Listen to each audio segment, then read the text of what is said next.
بسم اللہ الرحمن الرحیم۔ الفاظ و محاورات کے جملے۔ دقیانوسی خیال، معنی پرانا اور فرسودہ خیال۔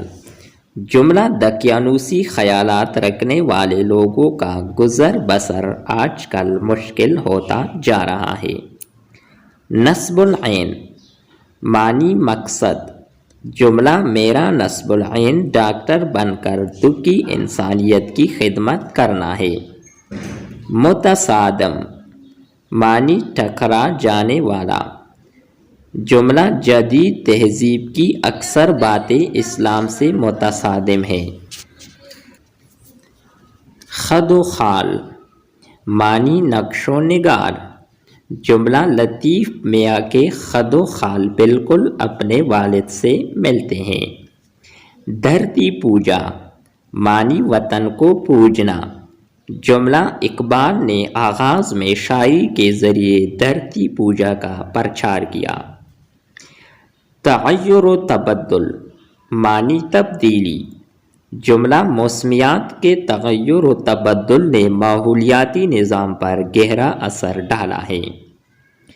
لسانی اختلافات، معنی زبان کے اختلافات۔ جملہ لسانی اختلافات نے قومی اتحاد کو پارا پارا کیا ہے۔ سر چشمہ، معنی منبع یا آغاز۔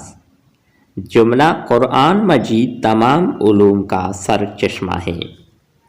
ثانوی حیثیت، معنی معمولی حیثیت۔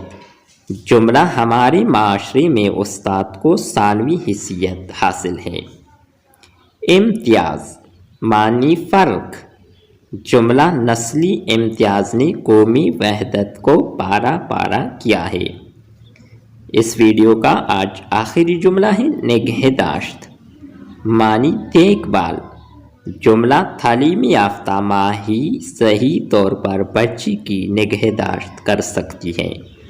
یہ تھی ہماری آج کی ویڈیو۔ نیکسٹ ویڈیو کے ساتھ دوبارہ ملتے ہیں۔ خدا حافظ۔